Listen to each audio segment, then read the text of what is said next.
Hello. It's hello. Hello. Hello? Hello there. Welcome back to the Space Schooler. Today we'll be doing what would have happened had Rey killed Luke Skywalker. Before we begin this video, special thanks to our patrons, voice actors, and everyone else a part of my team. If you want a chance to win a free lightsaber, watch to the end of the video. I'll tell you exactly how you can win. Our story begins on Tatooine. The Lars family unsuccessfully held off the former Inquisitor, Reva. She was on a path of revenge. She was going to kill the apparent son to Anakin Skywalker in an attempt to avenge her friends killed inside of the Jedi Temple only 9 years before. In an ironic way of events, Reva was replicating the same thing that Anakin did to her friends, continuing the cycle of pain. She didn't care. She'd almost been killed by the same man twice, left to die alone twice, and she wasn't going to spare the moment to avenge her pain. She chased into the desert a small shadow dancing along the outskirts of the moisture farm. Reva, with a limp, started to pick up her pace on a vengeful tear. When she got out of the group of rock formations, she started searching around. The night on Tatooine was dark, but with enough moonlight she could make out shadows. Reva slowed down as she walked under the rocks surrounding her.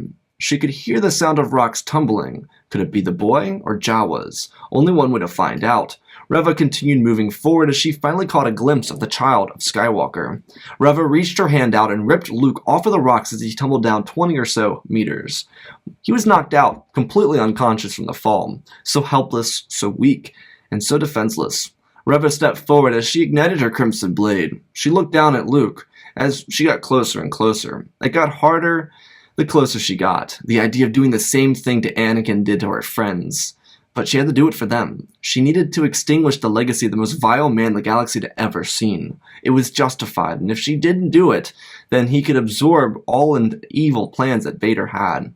Reva took another step forward and jabbed her blade into Luke's chest as his heartbeat was immediately stopped. Reva sheathed her blade and looked down with shame. A feeling of instant regret passed through her entire body. She knew what she did was wrong, and while her motivation seemed pure, it was out of cowardice, the same one that drove Anakin to do the same thing 9 years before inside the Jedi Temple. Reva was no better than Skywalker, and now she cemented herself in the plague of his evil desires. It was truly a travesty, also ironic. Reva looked down, and a tear fell down from her eye. So much regret, so much shame. It was all for nothing. It didn't change anything. It didn't hurt Vader. He didn't even know Luke was here. Maybe he didn't, or maybe he did, and she just took an innocent life for no reason. Like all the younglings inside the temple. Reva then heard a noise as she looked over behind her. A small shuttle landed by the moisture farm. It was Kenobi. All the regret swarming through Reva turned into fear. She looked back down.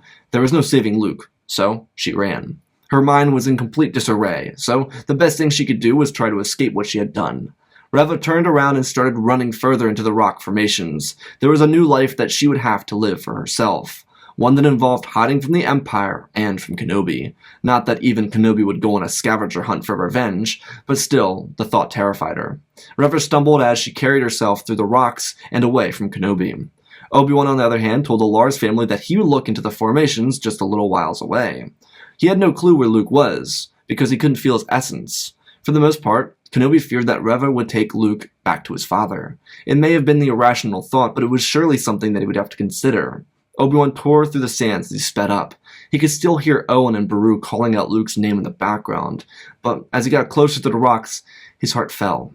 Obi-Wan saw Luke laying on a pile of rocks, lifelessly. Obi-Wan's legs kicked up sand faster as his boots filled with little pieces of sand that Anakin hated so much. Obi-Wan slid across the desert floor, his legs landing next to young Skywalker. Obi-Wan looked down as he got down to Luke's level and saw a massive hole in the boy's chest. Obi-Wan stopped in his tracks and his heart broke into a million pieces. He felt for a pulse, and it was gone. Obi-Wan picked up Luke and held him in his arms as tears fell down his face. He should have been here. He held himself responsible for something so far out of his control. Obi-Wan could only blame himself, just like he did for Anakin's descent into darkness. Obi-Wan couldn't help but feel in control of stopping this. Obi-Wan held Luke close to his chest. So young, and yet he should have never given him to Lars. Luke was destined for so much better. The children never should have been split up. Luke and Leia should have been trained. They were squandered so many years, and now one of the twins were dead. Obi-Wan heard footsteps getting closer and closer to him. Obi-Wan wiped his tears from his face as he opened up his eyes and looked at Luke. Owen and Beru came over and saw that Luke was gone. They didn't have time to ask. They didn't need to ask. It was clear that he had been killed by the Inquisitor. The two of them were in a terrible mess. Beru was already ready to blame Owen for all of this, considering it was Owen that told Obi-Wan to leave his family alone, and then Obi-Wan left, and this happened. Obi-Wan handed the boy over to the adopted parents. The scene was horrific, and terribly sad. Several hours would pass, and when the morning came, Luke would be buried right next to his grandmother, Shmi Skywalker. Obi-Wan, on the other hand, would make a decision to pack up and leave Tatooine. He no longer could stay on this awful planet. Obi-Wan was shredded by the death of Luke, and now he owed it to protect the other child with his life. He could not be present for her.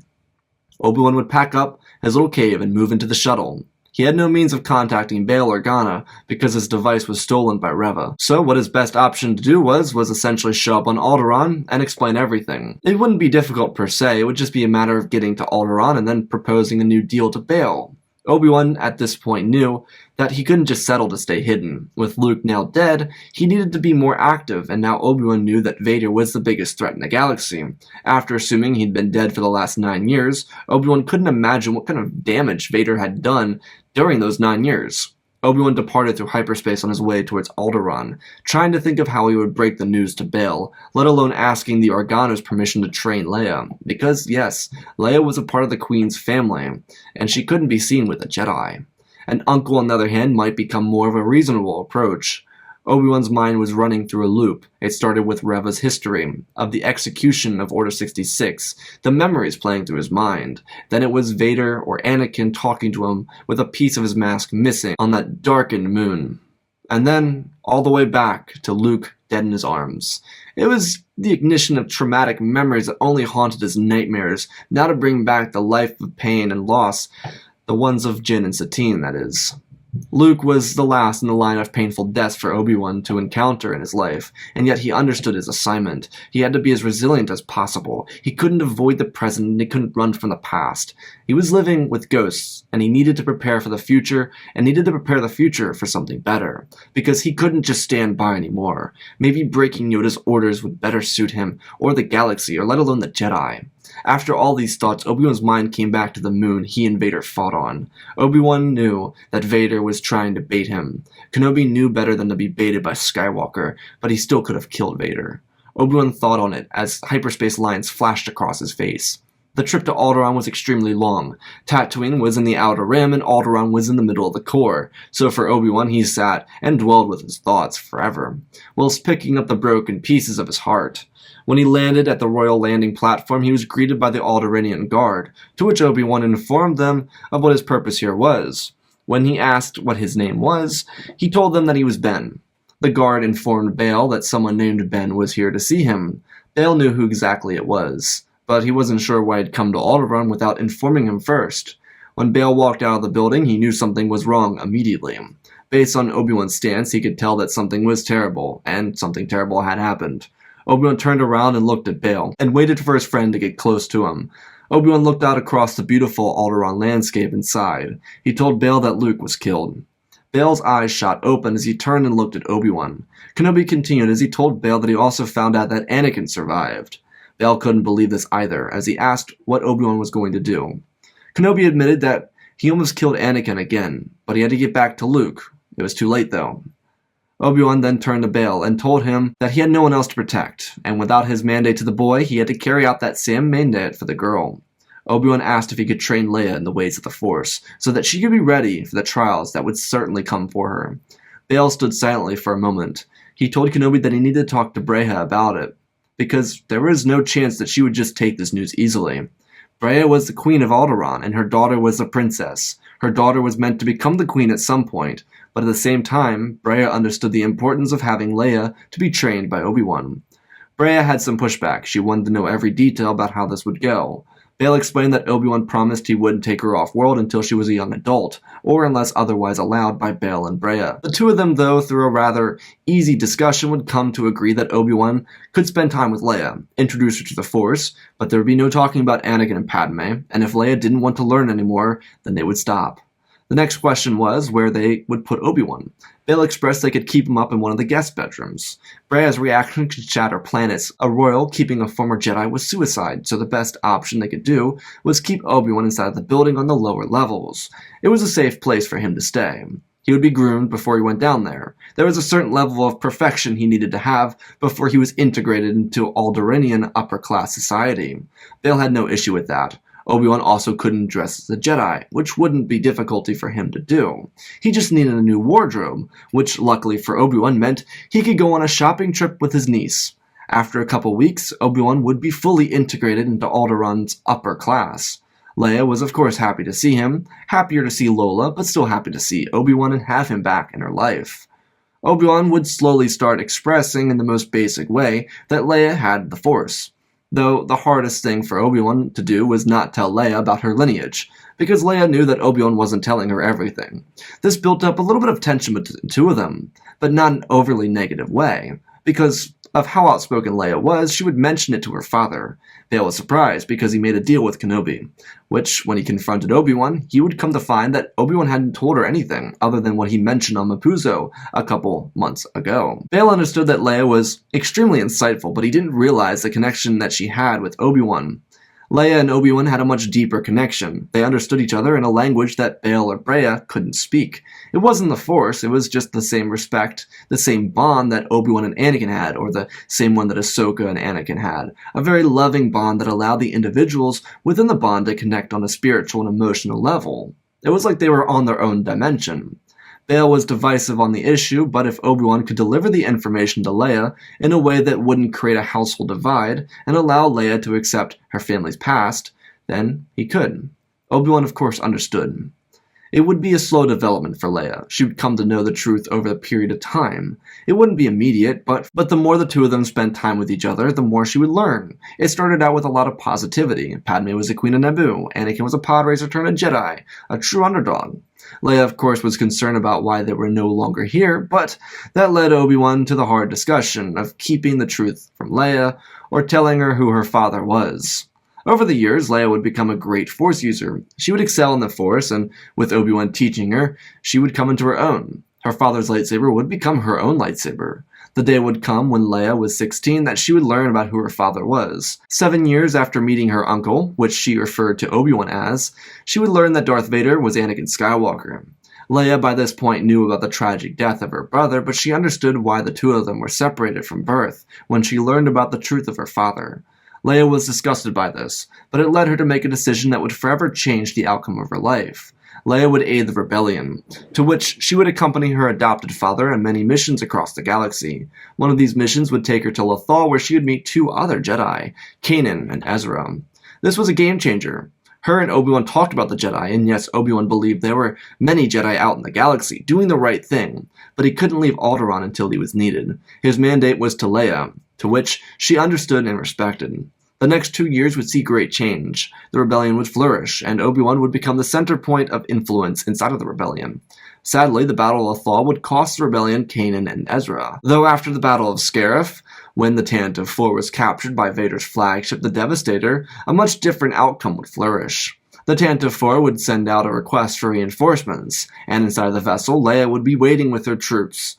When the men of the 501st barged down the door, they were met with a stiff resistance, and their Jedi leader, trained by Obi-Wan Kenobi, who was also inside the vessel. As the stormtroopers made their approach, they were cut down without any chance of survival. The rebels did struggle a bit. These were an elite group of stormtroopers, but with 2 Jedi, they were holding their line. That is, until the breathing could be heard. Obi-Wan stepped up next to Leia. He'd aged quite a bit, but being out of the Tatooine sun aged him a lot better than he would have if he stayed on Tatooine. Obi-Wan had prepared Leia for this fight since she was 10. 8 years of training for this moment. Obi-Wan knew how to beat Vader, and surely he would be more careful this time. Vader was very hesitant once he saw the old man that became Obi-Wan Kenobi. Vader did ignite his lightsaber, and Obi-Wan stepped forward, blocking and parrying 2 strikes from Vader as he ripped apart the wall. Leia stepped forward with 2 strikes, putting Vader on defense. Kenobi watched Leia's confidence shine. He stepped up as Leia stood back with Obi-Wan, just for Vader to start his impatience. He struck forward with a heavy swing as Obi-Wan stepped back and Leia smacked Vader's blade in the direction of the swing, throwing more momentum into the wall and throwing Vader off balance. Leia jabbed forward, cutting into Vader's ribs. He stumbled back as he looked at Leia. This was no ordinary Jedi. She was too young to even have been a former Jedi at the temple. Vader's confusion threw him off even more than he would have expected. For the first time, he was truly ready to beat Obi-Wan, and yet he was confused. Vader had it all planned out in his mind. He was going to be patient until he wore Kenobi out. But the truth is that Kenobi had made himself an apprentice who couldn't be much older than 20. He couldn't figure out who she was or why she was such an effective duelist. Vader responded to his injury with rage, which would only continue to cost him. His strikes of anger led him to getting hit again by Obi-Wan. Vader was trapped, hulking around in a narrow hallway against two individuals with the patience of Jedi Masters. Leia also had no fear for Vader, something so uncommon in a younger Jedi. Leia would press forward in an assault on him, as she rallied at him. Obi-Wan tried to steady Leia, but she went on a pressing harder attack, breaking through Vader's defenses. The moment she referred to him as her father, Vader was knocked off his feet. Leia stood over him as he looked up at her. Obi-Wan stopped her from going any further. Leia looked back at Obi-Wan and nodded. She looked down at Vader and told him that Padme never died. She lived through her, and she would finish the dream that Padme would have wanted for the galaxy. Vader's shock was dumbfounded, only for a short period of time, because Leia drove her blade into her father's chest. Obi-Wan was noticeably in shock. He didn't have time to react because the Star Destroyer began to shake. It was being hit with ion torpedoes. The Tantive IV dropped out of the bay and jumped into hyperspace as Y-Wings and X-Wings shut down the systems of the Star Destroyer. While in hyperspace, Obi-Wan asked Leia what she was doing, or what she did. Leia didn't say a word. She just wrapped her arms around Obi-Wan in tears. It hurt her heart to do what she did, but Leia knew she couldn't forgive Anakin for something he wasn't. In his final moments, he reacted as Anakin, but he died to his daughter as Vader. Leia cried into Obi-Wan's arms. She said she was sorry for breaking the way of the Jedi, killing someone who was defeated and defenseless. Leia knew it wasn't the Jedi way, but Anakin couldn't be forgiven, no matter how much she would have liked to meet the hero of the Republic who was her father. Obi-Wan held her and comforted her, telling her that as much as it may have hurt the two of them, it freed Anakin from the suit. It freed him from the slavery he could never escape. It was what Anakin needed, even if Leia didn't want to accept it. It was the best response for Leia. It brought her comfort. When they arrived on Yavin, they analyzed the plans. They knew exactly how to destroy the Death Star. And even better, the Empire had no clue what the rebellion was. The Devastator couldn't track the Tantive IV when it jumped through hyperspace, so the rebels were home free. Unluckily, Mon Mothma and Bail Organa no longer had the little voice they had before, as the Imperial Senate was dissolved after Jedha was ripped out of the galactic map by a reactor blast. The rebellion would use the fear of the Death Star to inspire freedom fighters to join their ranks. The Emperor, without political responsibilities, would move to the Death Star after a couple months and make it his personal residence. It was currently the militaristic headquarters for the Empire. ISB leader Yularen was present on the Death Star all the time, and so was Grand Moff Tarkin. Many Imperial officers found themselves at home on the Death Star. There was no fleet surrounding the massive space station. It just created fear galaxy-wide. Months would pass until the rebellion would make a successful strike on the Death Star, after the planet-killing weapon threatened Ryloth. The Death Star would be torn apart and destroyed, and in the wake of its destruction, rebellion would surge. The rebellion would take the fight to the Empire, and a full-on galactic war would commence, planting the seeds for the fall of the Empire. Only a few years would pass. Without a second Death Star, the Empire would crumble without a true leader. Palpatine's plans for after his death weren't fully finished, and there was no resurgence for the Empire, just a weakened remnant that would crumble under a united galaxy and a new republic. Leia and Obi-Wan would begin a new Jedi Order. They would memorialize Yoda, who remained on Dagobah until his death. Bail and Mon would take it upon themselves to pass their knowledge to the next generation of politicians within the new republic, telling them of democracy and the one that stood before the Empire. Leia and Kenobi would continue their bond up until Obi-Wan's natural death. After the tragic life he lived, he got to see the beginning of the dream he could never live to see. The dream of a Jedi order, and a happy Skywalker, being that Leia carried her original birth name. Leia would certainly be sad, but it wouldn't break her because Obi-Wan would always be with her, a guiding spirit for whenever she needed him. And that, ladies and gentlemen, is our story. Again, special thanks to Benjamin Wells, Jonathan, Pimp Daddy Bane, Icy Raptor, Apollo, Mad Matter Studios, Anakin003, and Gore for supporting the channel. Let's see 1,000 likes on the videos. Got tons of videos coming out this week. Let's see what else. Write comments, want to do crossovers, check out the Twitch, community Discord, and Patreon to support me in other ways. I got a bunch of channels coming out this week, so get ready to subscribe. I got a bunch of new content coming out. I'm so excited. This has been in the waiting for the longest time. For the lightsaber giveaway, go down below, subscribe, hit the subscribe button on this channel and all the other channels if it doesn't hurt. And I will be giving away lightsabers, 3 of them at 50,000 subscribers. Go to the doc, click on the doc, you write your name on the doc. That's all you have to do. I don't announce video winners in the comment section. All winners will be announced inside of a video.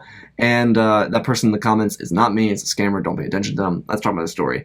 So let's be real here. Let's just get off the bat. People are not going to watch a Reva story. There's a reason why this video is short. People are just not going to watch a Reva story. I'm sorry. I just know they won't. And the truth is, I really want more of Leia and Obi-Wan. I do. It's such a beautiful connection. And I really wish that people liked Reva because I would really make this into an hour-long video because it deserves that much time.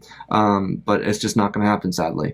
And I think Obi-Wan and Leia have such a beautiful connection. I'm so happy that we got that in the Kenobi show. I know people aren't fond of the Kenobi show either, but the truth is that connection between Leia and Obi-Wan is so like beautiful. It's like, in a way, it's almost like Anakin and Ahsoka. It's kind of that same kind of dynamic, and it's really beautiful, and I really wish that we got to see more of that, and that's something that I wanted to touch upon here, because I was like, it's such a beautiful connection that it really does deserve much more time. And I want to make a very big difference. There's a big difference between OG Obi-Wan and the one in this story. The one in this story has moved on from the show, and yes, OG Obi-Wan has some issues. He is certainly a little bit of a maniac, but the one in this story is kind of following along the lines of what we see at the end of the Kenobi show. Someone who's got an optimistic approach to the future, someone that has a motive, has a goal, that wants to achieve something, and that achievement comes through Leia. And I think Leia emboldens Obi-Wan as a whole. I think that's just something that she does for Obi-Wan. I think she just builds him up because that's just who she is as a character. She's always been that character. It's not something that's new. It's always been around with Leia because she's that impactful of a character. And that's something I wanted to touch upon here. Now, you might not agree with me having Leia kill Vader, but originally I was actually having her kill Vader by herself. And I didn't think people would believe that because, well, I don't know. Because I don't know why. I just feel like people wouldn't believe that. I would believe it. If she was trained by Obi-Wan for 8 years, I would certainly believe she could beat Vader.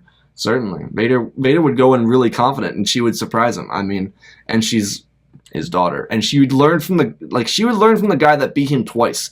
There is no saying that she couldn't just beat Vader alone. So I put Obi-Wan in there kind of last second because I was like, well, people aren't going to believe this, so I might as well do it. So I think Leia would have beat Vader alone. That's just my personal inference on it. Otherwise, though, this was fun. I really wish I got to do more with Leia and Obi-Wan because it's just such a great connection there. Anyways, I love you all. Spread the love, and always remember, may the Force be with you.